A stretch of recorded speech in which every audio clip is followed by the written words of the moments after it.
I see you, Peter, but I can't hear you. You're on mute. I've just taken myself off mute, so we can see your slide. But your slide is not presenting actually through YouTube. So Ivan and Aaron, what's going on?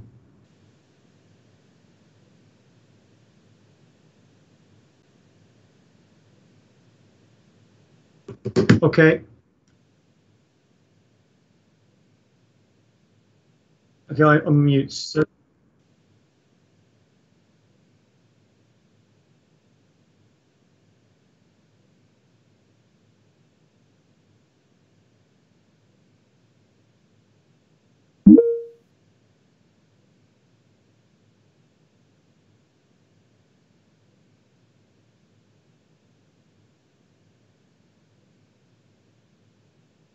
How are we doing?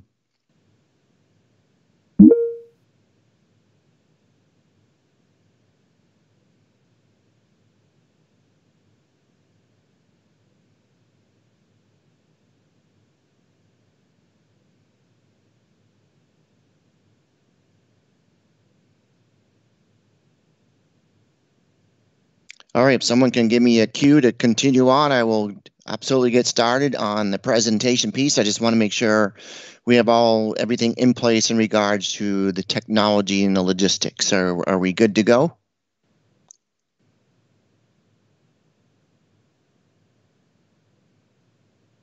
Okay, I'm going to continue on, hoping everyone can hear me, and welcome to a session on configuring SQL Server for optimal SharePoint performance. A lot of people don't realize just how much SQL Server can impact SharePoint. So what I've been doing this session for probably 5 or 6 years.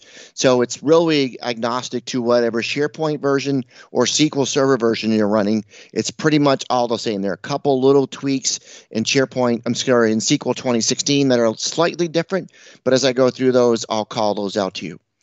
As Peter pointed out, my name is Brian Alderman. I'm a Microsoft MVP. I'm an MCT, Microsoft Certified Trainer, for 22 consecutive years now. I've authored 4 books for Microsoft, one on SQL Server, one on Windows 2000, and two on SharePoint admin.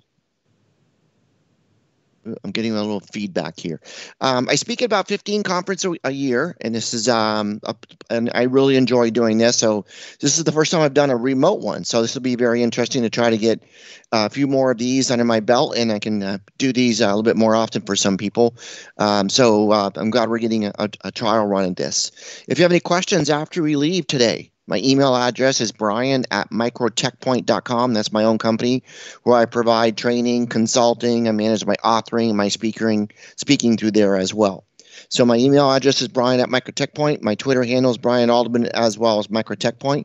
I blog out on my website.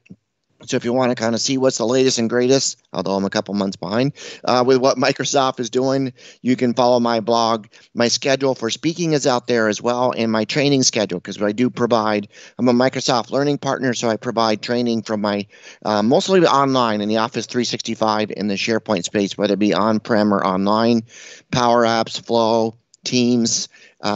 So we've got some training. My schedule out there is for that as well. I also do some courses for Pluralsight. In fact, I was recording last night on the new MS 100 exam.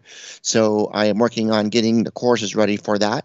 As I mentioned, I've done a couple books. I've written a couple books for Microsoft Press, and they are 2010 and 2013. Really not enough logical architecture changes for me to warrant a writing of a complete book for 16 or even 19.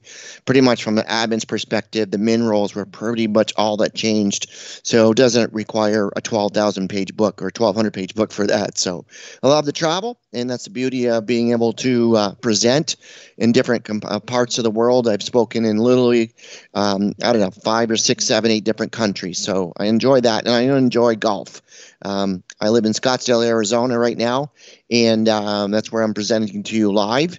And at some point, maybe even tomorrow afternoon, I might sneak out and play 9 or 18. The weather's getting nice out here. I know everybody in the rest of the country is like, oh, we're getting into our bad weather. We're getting into our good weather out here. It's cooling down.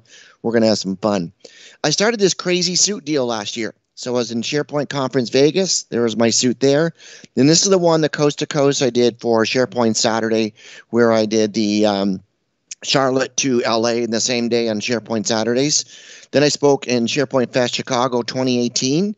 And then earlier this year, SharePoint Fest DC, my patriotic suit. And I have a new suit picked out for the fall/winter at an upcoming conference. No one except for my wife and my tailor knows what suit I'm going to appear in. But stay tuned. I will be posting it on my website after I walk out in public with it. We'll put it that way. So on to the agenda. I want to first begin, everyone understands what SQL Server is about. There's some terms I'm going to use, concepts I'm going to discuss, but I want to make sure you understand what they are. Otherwise, the session's really not going to make any sense for you. So I'm going to make sure we start with a SQL Server intro and introduce some of those concepts. Then we're going to talk about the integration between SQL and SharePoint. I'm going to do a demo on SQL Server and database optimization. I probably won't do the demo because of time, but I will talk about, as I go through the slides, I will talk about some of the concerns that you need to be aware of, whether you're a SharePoint admin or a DBA. And often what I like to do, most of my audiences are SharePoint admins. But what I do is I arm them with information to be able to go back to talk to their DBAs about some of the configuration changes that need to take place. And that's what we'll be focusing on today. The other big thing I see a lot in the consulting space is ginormous transaction logs. I'll expand on what a transaction log is shortly, but I've had SharePoint systems completely shut down. No one could go and do an insert to a list or update or to a list or a modification to a library or delete to a library because the transaction log, which is where all of our updates and inserts and deletes go first, that's run out of space. I'm going to show you why that happens and try to get that corrected. That'll be a conversation we can have with their DBA. Then we'll talk about some best practices, and if we have some time, we'll go in for some Q&A. All right, introduction. What is SQL Server? First off, it's the database that's used to store our content. About 97% of all of our information, all of our content inside of SharePoint is actually stored in SQL Server. Remember, 93.6% of all statistics are made up on the spot. With that said, though. So just to give you a little introduction to SQL Server. First off, I can have a single machine, hardware, server, and I can say I can install SQL Server on that 50 times if I want to. It creates a different instance every time I run the setup, and then I have to give it a name. So I have different executables that are used to differentiate between those instances. The first one is called the default instance. The other ones are called named instances. Each of them are managed individually, so I make changes of one, they won't affect the other. I do share the same resources, so if the server's got 64 gigs of RAM, I have 2 instances of SQL Server, they're sharing that RAM, they're sharing the disk space, they're sharing the processor. They do also have, each instance has 2 types of databases, a system database, there's 4 databases in there, and we'll talk about those, I'll introduce those shortly, and then the user databases. So what we're working with in a SharePoint perspective, we're working with a user database. Well, we want to make sure that whenever you create a database, you understand what's being created. Whether it's a system or a user database, we have an MDF, a master data file. We have an LDF, which is a transaction log file. And optionally, we can extend the MDF to an additional drive if I want to. And when I do so, I have a file extension called NDF, and that's the optional file for extending our databases. So 2 different types of databases that we have in SQL Server. Our biggest concern, well, there's a couple of them, but the concern that we have the most is going to be the user database style and 2 of the system databases, which I'll introduce to you shortly. Now, let's talk about this log deal. Why am I making a big deal about the transaction log? If I go into SharePoint and I want to add 20 items to a list, when I get into SharePoint, it's going to do is say, oh, okay, this list is stored in table XYZ in SQL Server. So the first is going to do is going to see if this table XYZ is in what's called the buffer cache, which is part of SQL Server. If it's not, it's going to go out to the SQL Server database to that table, and load those rows into this buffer cache. So now when I start making a change to the list and library, I'm going to be working with it in cache versus making it round trips to the server. What happens if I do an insert or an update or a delete? It actually writes my insert, update, or delete to what's called the LDF file that I just introduced to you. It's a transaction log files. All databases, Oracle has a similar scenario where you write to a log file first, and then you write to the actual data file. This is all for data recovery. That's why they have this type of relational database configuration. So we're going to make our change in SharePoint. It's going to be reflected in the buffer cache. It's going to be written to the LDF file first, and then roughly 60 seconds later, there's a process built in the SQL Server called checkpoint. This dude comes along, and it looks at the LDF file and says, okay, I haven't seen you in 60 seconds. What new inserts, updates, or deletes have come in the last 60 seconds? It discovers what they are, and then it writes them from the LDF to the MDF file. So that's the process that takes place behind the scenes when you're making modifications to content inside of SharePoint. Why is this important? Well, first off, we have some what are called recovery models for our databases. The first one is called simple recovery model, and the big word I want you to look at here is does not permit transaction log backups. Not, okay? Automatically truncates log to reduce space requirements. I'm going to walk you through another slide on what this means in just a second. But what this is saying here, if you go out and you search and you say, hey, look, I'm having a problem on SQL Server. I'm getting a ginormous transaction log. Why is that happening? How do I fix it? One of the things they'll say is put it in simple recovery model. I will convince you by the end of this session not to do that, okay? That's not the answer in production. If you're in development, have at it. But you do have a situation here where you have it in simple recovery model production. You're probably digging yourself a bigger hole than dealing with just a large transaction log file. That is what I call an RPE, a resume producing event. If you have production and you take a major database and you put that in simple recovery model, and there's a crash of the MDF file, the file that contains the data, and you don't have any logs or any transactions in the log file because you put it in simple recovery model, there's probably a good chance you're going to be updating your resume. That's a resume producing event. We want to avoid those. The other model, the one that should be in production, is called the full recovery model. This requires that you do a backup of your logs because otherwise they're going to become ginormous, hence the reason that we get so many ginormous transaction logs. I'm going to tell you in just a little bit as we go through this session. There's a reason that happens, and part of it's Microsoft's fault. Don't tell me I said that. It is because they say a full backup backs up the transaction log, where in fact it really doesn't. And I'll go into that in more detail in just a little bit. Bulk logged, I'm not worried about it for what we're discussing. It is the third option. But if you're about to import 2 million records and you don't need them written to the transaction log, what a lot of DBAs do is they back up the database, they put it in bulk log, you import the 2 million records, so not the 2 million records aren't written to the transaction log, and then you turn right around and put it back in full recovery model and do another backup. Not too concerned about that. My concern is for you not to use simple recovery model. This is why. We've got the same scenario that we saw on a slide a couple slides ago.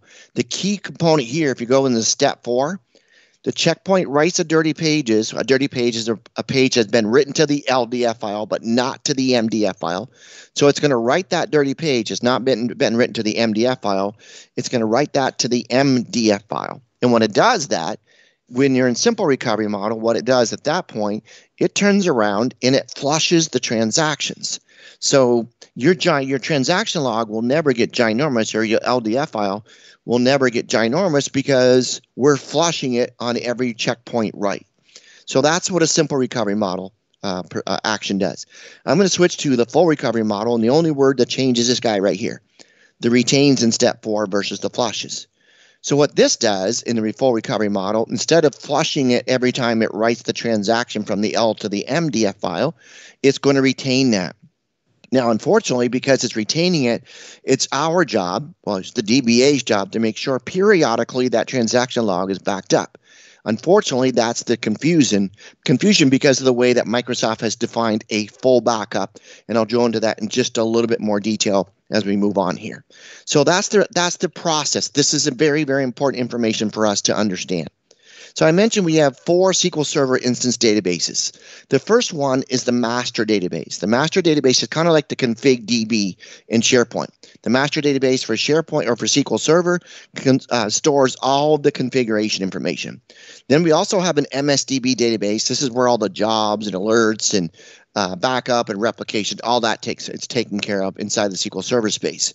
I'm really not concerned from a SharePoint perspective about the first two, as long as they have it somewhat configured correctly.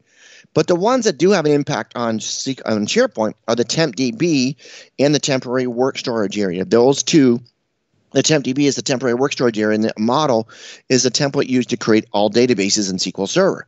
So if we're in SharePoint, we spin up a web application and we specify a database, it's going to actually take a Polaroid picture of whatever's in the model database and its configuration settings, and it's going to use that as my new database that we have for SharePoint.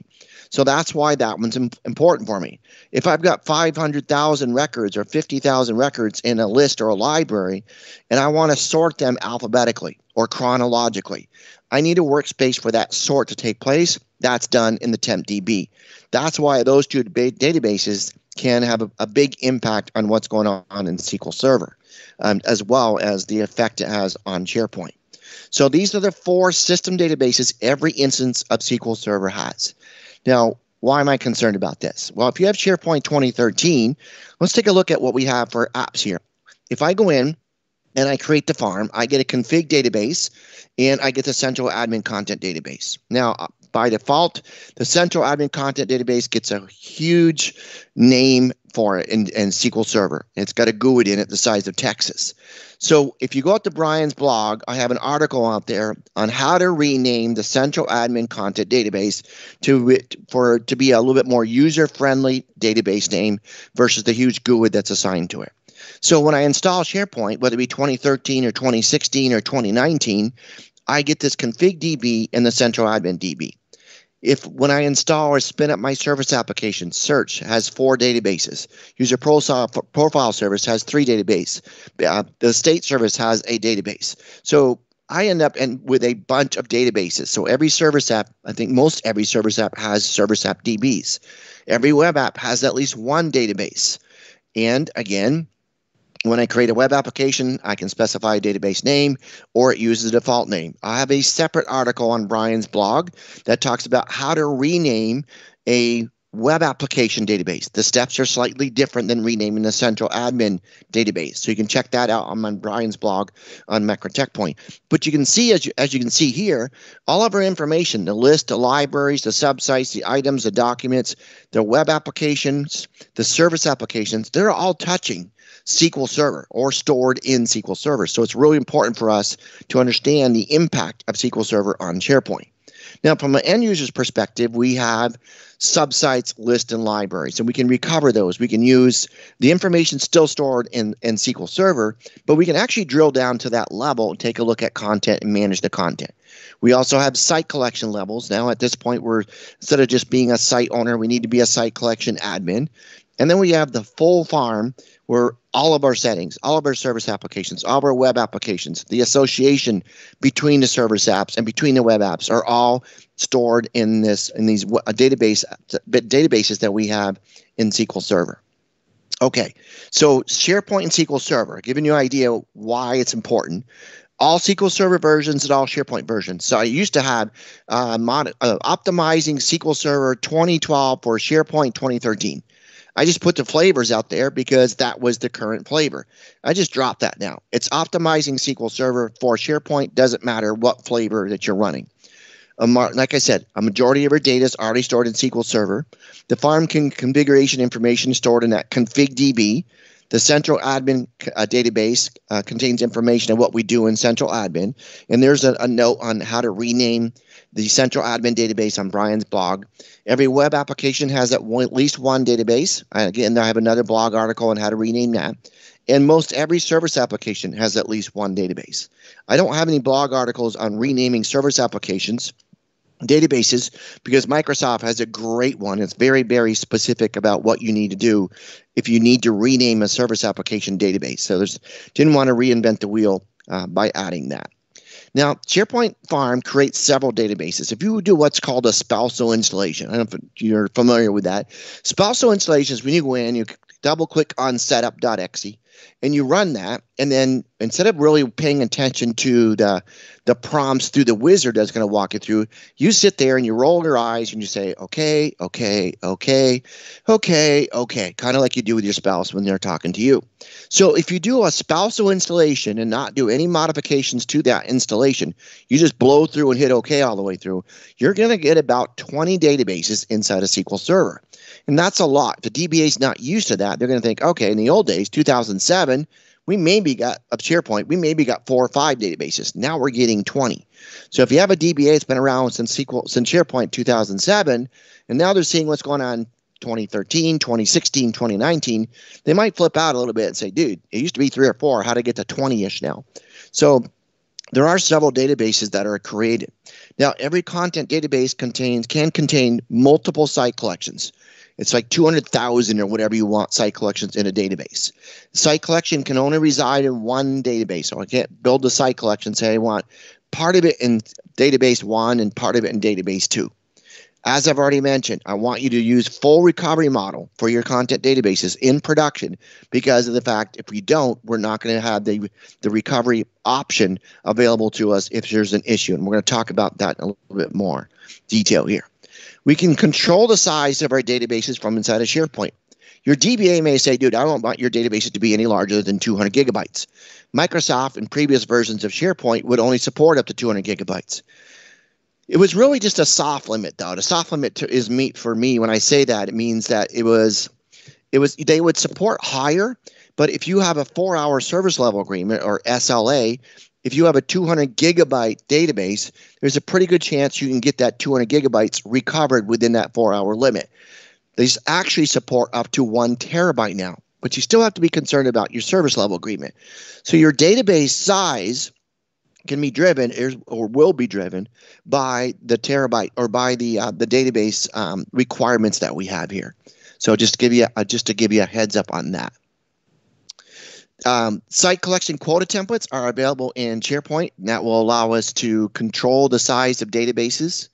And then we also have the maximum number of site collections, and that is going to be another option for us for controlling the size of the database. So here we are with our databases that we have, and I mentioned a web application could have one, or it could have multiple databases. And we can decide how many databases are needed by the number of site collections that we are going to create. So here you can see we have 4 databases. Why did we pick 4? Well, we want to stay within 200 gigabytes because we want to meet that 4-hour service level agreement. So we made that decision. So along with that, we can then decide, okay, I want to control the number of site collections going into each one of those. And I can go in the settings inside of Central Admin under content databases and say I only want to allow 250 site collections in this database. Database number 2, I only want to allow 250 site collections in there. So I can control the size of my databases without even the DBA telling me to do so by using site collection templates and by minimizing the number of site collections that are already posted or into each of these databases. Now, another thing we can do is we can actually create a database and have it specific to the type of content. So the left one here, we can say, I want all my project sites to go into content database number 1. I want department sites to go into database number 2, HR sites into 3. So we have HR, we have payroll that can go into number 3, and then we have our sales and marketing that goes in number 4. So we have a easy, very short PowerShell commandlet that can be used for going into kind of forcing, if you will, a site collection into a database. Now, why did I come up with 4 databases here? Let's say we just come out of a meeting, our 37th meeting, and we decided we're going to need 800 site collections at 50 or 500 megabytes quota of each of those. Now, we're trying to stay within the limits of this 200 gigabytes here. So we want to be able to do that. So what we're going to do, if we do the math here, if we think about 800 site collections with 500 megabytes of quota, and we're trying to stay within 200 gigabytes, we would come up with a couple databases would be required. But remember, on-prem, when we set up a web application and we create a database and we associate, we have an associated second stage recycle bin. So 50% of that second stage or of that quota, an additional 50% is required for each of these site collections. So instead of these site collections, 800 of them being 500 megabytes, because of the second stage recycle bin, it's actually 750 megabytes. So with that said, and I don't want us to have to do any math, if we have 750 megabytes, we can really put about 250 site collections, and that'll get me to about 183 gigabytes of information in each of those databases. So it's not quite the 200, but it'll keep us within our specifications for our service level agreements. So we'll just set a maximum of 250 site collections per database to control the size of our databases just from inside of SharePoint and set it up for meeting the service level agreements that we have. So that's some items to think about when you're thinking about your databases. Now, more with SQL Server. When I install SQL Server, just similar to a SharePoint installation, I could do a spousal installation of SQL Server. It's a bad thing if you do. The default file locations for your MDF file is on the C drive. The default file location for your log files on the C drive. The default file locations for your backups of your MDF file is on the C drive. So there's an out-of-the-box setting. If I just did a spousal installation of SQL Server, that's going to set it up so my MDF, my LDF, and my file shares, or I should say my backups, are all going to be on the C drive. Remember I mentioned RPEs, resume producing events. If a DBA does that and allows that, and we lose the C drive, which means we've lost our operating system, not to mention all the data in the databases, we've lost our transactions that we're writing to the databases, and even worse yet, we lost our backups. So that's a default setting though. If I just did a spousal installation, all of those files would end up on the C drive. Not a good thing. The next problem, there's a minimum and maximum memory settings. By default, if I have 2 instances of SQL Server on the same physical server, could be virtual, but we'll just talk physical, and we don't set up a memory setting specification, specifically maximum memory, it's going to be a tug of war of who gets to the memory first. There's no way to control and say, okay, it's going to be the first one in wins. So if somebody comes in the morning, they start opening up a bunch of Excel spreadsheets and they're massive and they start pulling in the memory. And let's say we have 64 gigs of RAM, and by 9 a.m., this line of business app, this non-SharePoint app that's using SQL Server and that other instance of SQL Server, not the SharePoint instance, they could consume all of that RAM. Okay, and we don't want that. So what we need to do is for every instance of SQL Server, we need to allocate the maximum amount of memory. By default, it's a free-for-all. It's 2 billion some odd megabytes per instance, and the first one in wins. So if someone comes in, opens up that spreadsheet, maybe a dozen people, they consume 48 of the 64 gigabytes of RAM. When you try to do something on your instance of SharePoint, of your instance of SQL Server for SharePoint, you have no RAM to work with. So yes, what we need to do also is, in addition to modifying the default file locations, we need to modify the maximum, set up a maximum memory setting. When you install SQL Server for SharePoint, there's a setting in SQL Server called max degree of parallelism. If you Google that or Bing that and you say, okay, what should I set that to? If it's a non-SharePoint instance of SQL Server, it's going to be like the number of cores, number of processors times the number of cores. So in a non-SharePoint instance, that might be set to 4 or 8 or 10 or 16 or 12 or anything like that. But you can't do that in SharePoint. The SharePoint instance of SQL Server has to be set to 1. In fact, your farm won't even install until it is set to 1. So that's a reason for you to have your own instance of SQL Server, because that, if I'm trying to share, if your DBA says, dude, I got an instance of SQL Server out there, just go ahead and use that. That's an RPE on their part, because in order for you to install SharePoint, you need to set that max dop to 1. But that max dop for 12 that it was set to previously was optimal for the other applications that are using that SQL Server instance. So you need to have a special instance of SQL Server so you can set up the memory settings and you can set up that max dop to be equal to 1. The other thing, a lot of the other databases, is this fourth bullet down here, is the auto create or the auto update statistics. This is used for indexing. In SQL Server for SharePoint, we don't want to mess with that. We don't want to mess with that at all. But in other instances of SQL Server for other products, we want to make sure those statistics are being updated quite frequently. While your SQL Server instance is being created, the best thing you can do is ask your DBA is to create you an alias. Because what they're going to do, they're going to say, okay, I just installed SQL Server for SharePoint. I gave it a name, SQL for SP, and it's on server number 2. So, okay, you go in, you start writing scripts. You go in, you install SharePoint, use point for server 2 / SQL for SP for SharePoint. 6 months down the road, it says, oh, by the way, we've got a new server.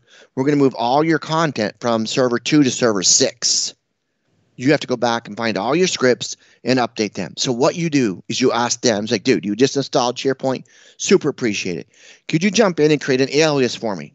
And the alias is just going to be a pointer to that server / SQL for SP. Now all your scripts are going to be using that alias. Let's say the alias is SQL for SP. So that's just the name of the alias. And it's pointing to server 2 / SQL for SP. So you've got all your scripts. You've got everything done for SQL for SP. They need to move it to server 6. No biggie. They move all their content to server 6. They redirect that pointer or that alias from server 2 to server 6. Your scripts continue to run with no issues whatsoever. So just be aware of that as well. Get them to create an alias for you ASAP. The SharePoint collation specific setting. There's hundreds of collation settings, and this is how the data is actually stored inside of SQL Server for you. So if I type in McDonald's and I capitalize an M and a lowercase c and a capitalized D, or if I type in McDonald's and leave it all lowercase, or I type in McDonald's and leave an uppercase M and everything else is lowercase, it's not going to matter. SharePoint uses what's called this Latin 1 general, case insensitive, accent sensitive, comma sensitive, and width sensitive. You have to have that collation or you can't create any databases inside of SharePoint for SQL Server. So you have to have that collation. Most all other instances of SQL Server aren't going to need this collation. So there's yet another reason to have your own instance of SQL Server. And that can be done during the installation of SQL Server.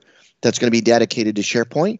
Or if you want to, if they don't do it during the install, every time you create a new database from inside of SQL Server, they have to drop this item down, the drop-down item, and locate this collation. Now, if you do it inside of SharePoint, SharePoint sends a script over to SQL Server, says, hey, build me this database. Oh, by the way, one of the settings for this database is this Latin 1 general CIASKSWS. So I don't have to worry about it from that side as far as from inside of SharePoint. All right, so model database. I said there's 2 system databases I'm concerned with. The model database is one. Remember, we take a Polaroid picture of that. If I spin up a service app or I spin up a web app inside of SharePoint, it's going to use the model database to take a picture of it and use that. By default, the initial size for the data log files are less than optimal. The auto growth setting for these databases are less than optimal. So what you're going to want to do is say, look, I got my dedicated instance of SQL Server for SharePoint. I'm going to create databases that are going to be, I'm going to say every database is going to be 10 gigs.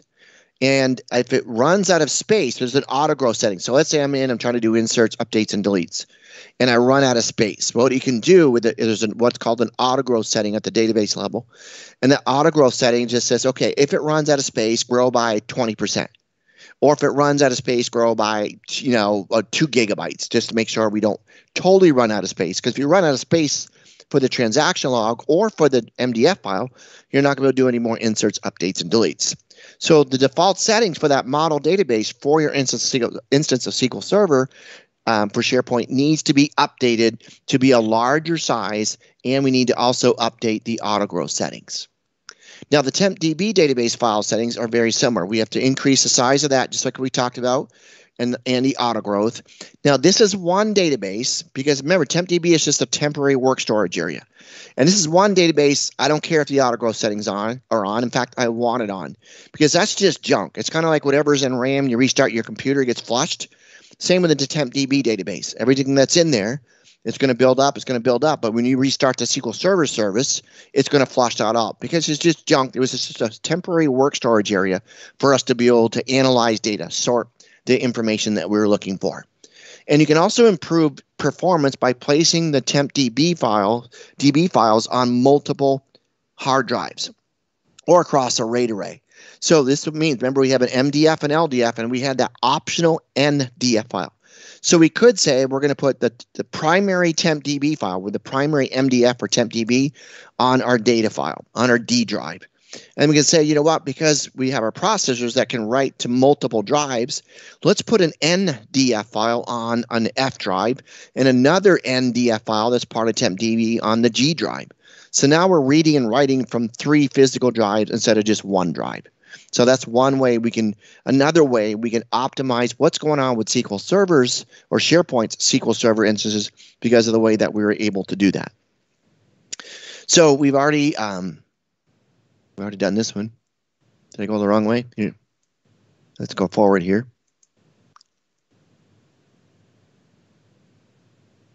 I don't know how I went backwards. Sorry about that. All right, this is normally we would do a demo. We don't have time for that. I've been mentioning what some of the concerns are that we need to be aware of. So you'll be able to see those. And if you have any questions, you have my email address, and I can give you more information.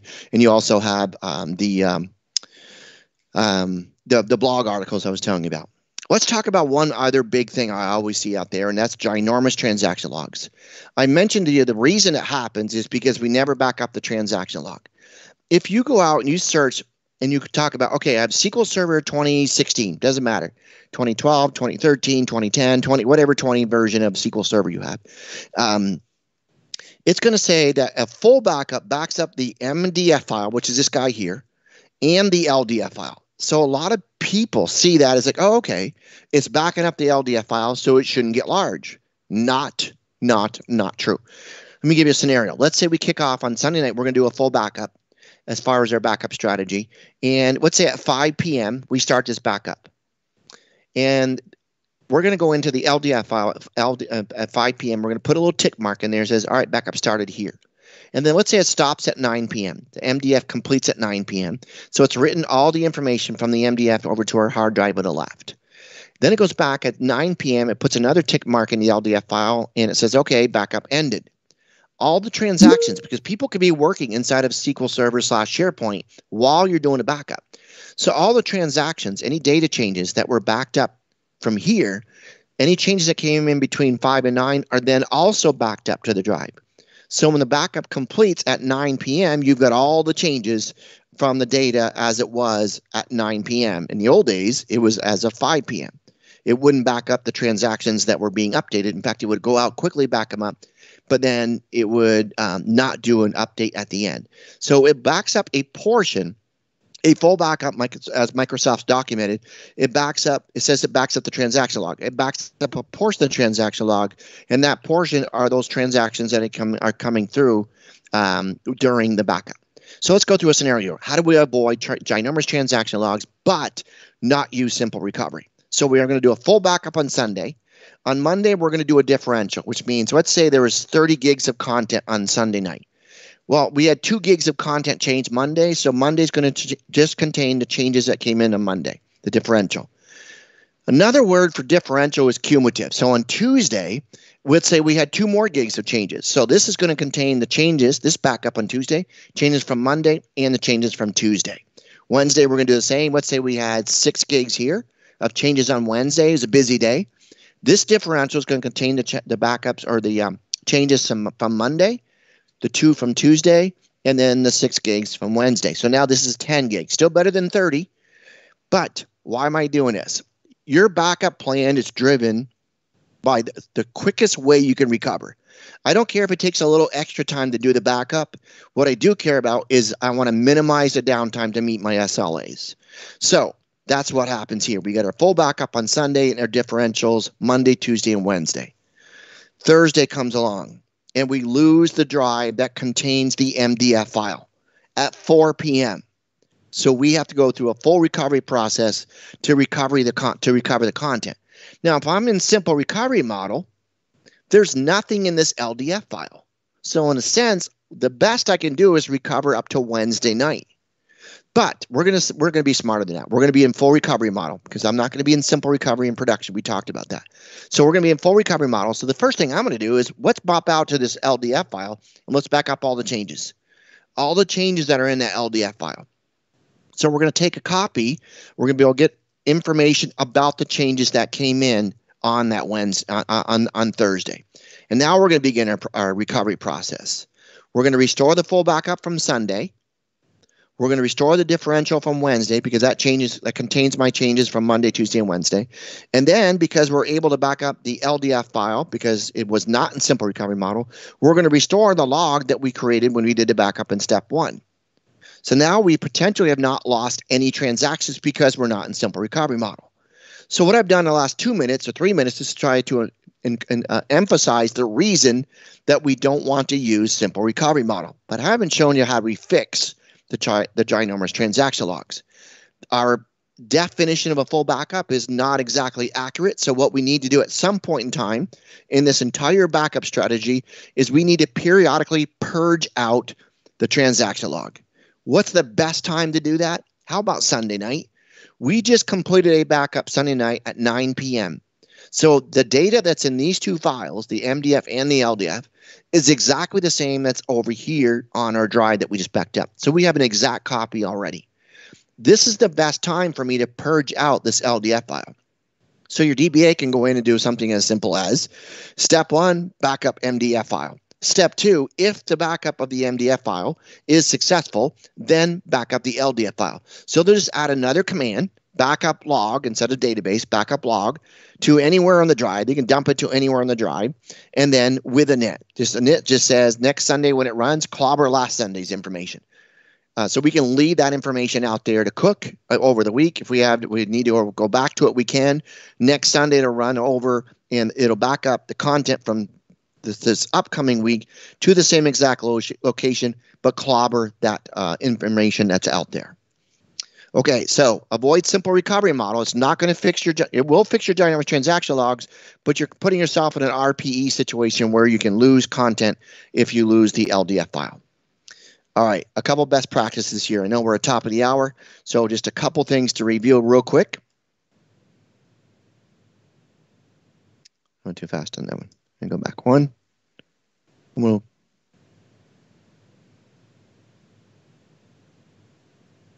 Okay, so as I mentioned, dedicated SQL Server instance of SharePoint. Don't share an instance of SQL Server with another product because it's not going to be optimal for you or for SharePoint or for the other instance. No spousal installations of SQL Server or SharePoint. Understand what you're doing when you're going through the installation. Don't just sit there and click OK. Database size should not exceed 200 gigabytes if you have a 4-hour service level agreement. You can probably increase that some. The drives are getting much faster now. So you can probably increase that. But bottom line, your database size is driven by your SLA. Your instance of SQL Server for SharePoint has to be a maxed off of 1. Make sure your DBA creates an alias for you before you do anything in SharePoint to ensure that you're able to run those scripts down the road if they decide to move information around. Modify the model system databases for the initial size as well as the location. Don't enable auto create or auto update statistics on your SharePoint databases. You can do that on any other database, but not for SharePoint. I've seen people have auto growth turn on and auto shrink turn on. So it auto grows throughout the day, and then at night it runs an auto shrink. Yeah, don't do that. Okay, don't turn on auto shrink of your databases for SharePoint, and then use the database auto growth sparingly. The auto growth option should be more of an insurance policy. It should be out there so users are never prevented from working. But the initial size of the database is what should be done correctly to ensure that we get what we want for content. Spread your data files. Your MDF should be on a separate physical drive than your LDF. Your LDF should be on a separate physical drive, and neither of them should be on the C drive. And then your backups should certainly not be in the C drive. They should be on a file share somewhere. In fact, backups, I propose you have 2 copies of them. One close, where you can do it with a high-speed internet connection, or excuse me, a high-speed intranet connection, LAN connection, so you can do a quick recovery, and then remote, somewhere up in remote. I do a session called Data Recovery, and I talk about putting up an Azure cloud. It's really cheap space for us to be able to do that. Create multiple temp DB files. I talked about creating those NDF files. If you kind of volunteered not knowing what you're getting into for SharePoint and you realize, man, I need to know a little bit about SQL Server. So you spin up a little instance of SQL Server. There's a free version called SQL Server Express. Has some limitations on the size of the database, the amount of RAM that you can use. So it kind of slows down performance. It's not a production thing, but it can be used for dev. But if you don't know what to do for cleaning up, because you're getting these ginormous transaction logs, you can go into SQL Server Studio, Management Studio, excuse me, and then in there, there's a wizard in there called the Database Maintenance Plan Wizard. Just run that. It'll ask you what you want to back up, when you want to back it up, where do you want to store it, where do you want your reports for those backups. So you'll get some sort of backups created. Defragment the drives containing your content database files. Those, because you can, especially if you're doing all this read and write intensive. Don't rebuild or manage indexes of SharePoint DBs. The SQL team and the SharePoint team at Microsoft speak very closely together, and they work closely together on optimizing SharePoint for SQL. So don't mess with the indexes. They're taking care of that for you. Perform regular backups of your database, and more importantly, your transaction log. That's why it's getting too big. Monitor SQL Server for storage performance. Make sure there's no issues with it. You can catch them in advance. SharePoint provides what are called DBCC, Database Consistency Checker. And those consistency checker commands allow you to just check the integrity of the database. It's not going to make sure you have every row, but it's going to make sure if there's content sitting on a sector in a drive that's going bad, it's going to try to identify that for you. And as I mentioned, just say no to simple recovery model, because that will fix your ginormous transaction log, but it's going to introduce a completely different problem if you do that. Okay, I don't know if you can hear me. Well, I know you can hear me. I don't know if I can hear you, but are there any questions? Okay.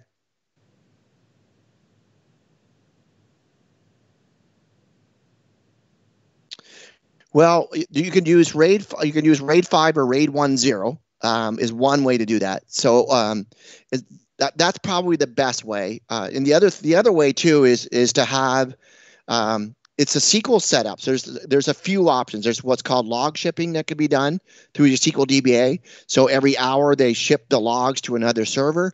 If there's an issue, all they do is just back to that SQL Server list. It's like, oh, dude, we're having problems with our production server. All our logs are within an hour of each other. We can actually point to that backup server environment just by changing the SQL alias. That's one way. Another way is there's what's called always on availability groups inside a SQL Server. That's another way. So it's more of a SQL. There's at least two or three options inside a SQL Server that will help you provide or get that high availability.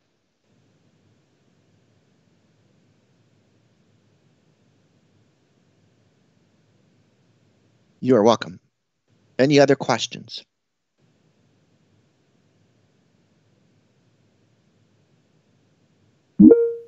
Okay. Well, I appreciate taking time out of your day. Enjoyed spending time with you, even though I'm not even sure who's out in the audience, but you have my contact information. I appreciate it. If you want to reach out, if you have any questions, feel free to do so.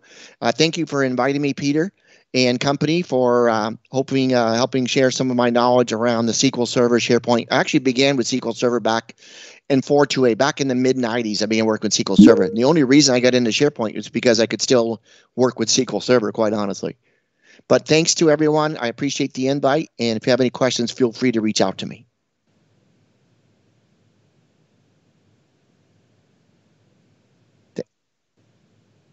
Thanks, man. Appreciate it.